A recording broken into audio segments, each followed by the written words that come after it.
Sanibonani, welcome back to my channel. Welcome back to Mkhosi Nophilile. Ngiyabonga kakhulu for coming. Thank you very much, you guys. Please subscribe. I would like a video, share a video as well. So, kunodaba luka Mark G. I think ngibone istory ukuthi uMark G sewaxolisa kuMinnie Dlamini after yonke into ayisho ke ohlelweni lakhe laphana podcast and chill with Mark G no Soul Phenduka. Kosleti kwakukhona ubhuti Mashabela, if I can still remember.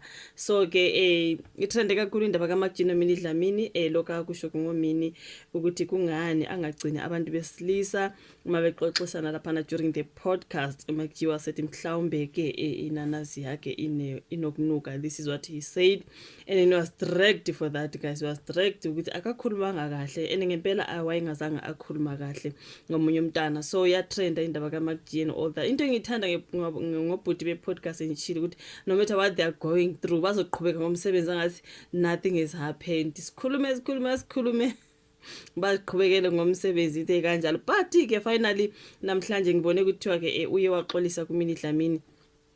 But ke when it comes to me, mangizibona istories trend ukuthi uMark G usexolisile kuMinnie Dlamini. Mark G have actually apologized to Minnie for what he said. But when I listen to the clip, for me aga apologizanga. He simply invited uMinnie Dlamini ukuthi ngcono aze laphana ku podcast enchile, and umeza obviously bazoza ke ebexoxisana ngayo bese ke uyaxolisa lapho. For me ayizwakalanga ngathi apology, angazi kwabanye abantu izwakala ngathi uyaxolisa, but for me ngizwa ngathi uyam invite uthi akana inkinga noMinnie Dlamini and all that, regardless of i-comment yakhe. So uMinnie Dlamini is more than welcome ukuthi angeza lapha ka the podcast and chill bazokhuluma. I think uzoxolisa ke leso sikhathi uma uMinnie esevumile ukuza. I think she's officially invited, okay? Bam-invitile. So sizobona ngoMinnie ukuthi uyavuma ke ukuthi ayeke kubo bhuti abakhuluma ngaye mhlambe bakhulumisana. I think uzoxolisa kuMark G, but all around they're talking about how he apologized. For me, I'm like, was it an apology or an invite? Mark G xolise wamema uMinnie Dlamini ohlelweni umethule ohlelo ki-podcast and chill with Mark G. uMacGyver Mukwebo usezehlisile waxolisa kuMinnie Dlamini ngenkulumo eyasusa umsindo ayenza ngayo. Umsindo usuke esiqeshini sasemasontweni adlule lapho Mark G ancome khona uMinnie ngokuthi muhle wabe sebuza ukuthi kungani ke hlule ukugcina kumuntu wesilisa. Lokhu kulandela istatement esikhishwe ngobe isokala kuBrian Monaisa oveza ukuthi yena noMinnie sebehlukene.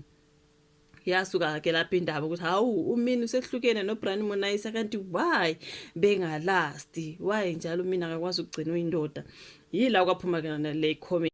Ila kwasuka khona ke le comment kaMark G ngazange ibe mnandi, especially ebantwini besifazana ukuthi how dare, but not only abesifazana, even abantu abaningi besilisa babethi yabona lo mjida lona yabo waxekwa ke uMark G saze sezo sekuthiwa ke uzobizwa eParliament intontoni. I'm like, how is it this deep?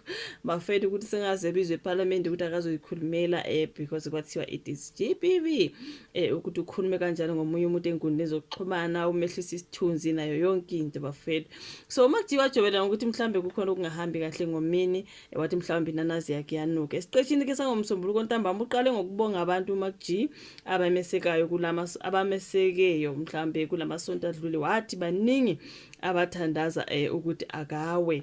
So kokunye uthi ngifisa ngathi ngingaqoqa yonke into ngibuyele evenda ngiqala ukulima. Kusho uMark G othe uthando lomnika amandla ubeselandela ke ngokuxolisa kubo bonke abesifazana abangababukeli bohlelo lwakhe nabo bonke jikelele eNingizimu Afrika abangaphathekanga kahle ke ngokuphawula kwakhe. Kwakungeyona inhloso, uyazi ukuthi asisho izinto ngoba sifuna ke ukugxibha abantu. Wathi ngithanda ukumema uMinnie Dlamini, ngifuna ukummema ohlelweni, wamkelekile ukuzohleleni lento iqale ohlelweni asiphethe futhi khona ohlelweni. Kunezinto azisho nami kunengazisho. Okay, uthini? Kunezinto azisho nami kunengazisho. So asivale ke inguna phakade ke kusho uMark G. Then uSoul Phenduka ke uzwakalise ukungabaza ukuthi uMinnie uzovuma na ukuza lapha ohlelweni. So baningi abazwakalisa ukungenami kwawo okubalwa ke nabaholi ebezombusazwe. So I think there's a part where engibone statement it is in, but anyways asidlule odabeni lukaMark G.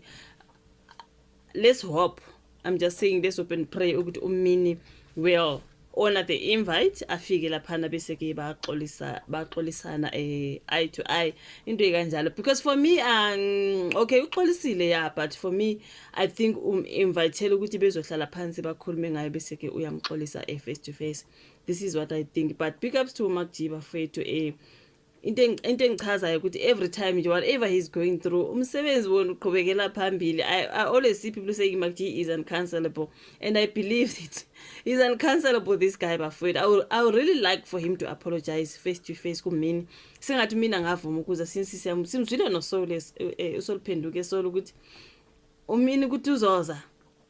But let's hope she shames the devil and just come ku podcast bazokhulumisana ke sizwe. Yabona ke ezinye izinto zazithanda ukuthi angithi kuthiwa kwoniwa ngomlomo kube kulungiswe ngomlomo. So ngiyacabanga ukuthi mhlawumbe if she can just come and bayikhulume idlule bafethu, because wow khona bekukuningi shame. It was just a whole lot embarrassing for Minnie Dlamini for things like that to be said about her. So ngiyathemba ukuthi mefikile bazokhulumisana naye njengodadewabo bafethu. I hope and pray so. But yeah man, ngiyabonga kakhulu ukuthi ibuke le video, siyo like, ku subscribe, ushare bese siyahlangana kwezayo. Bye.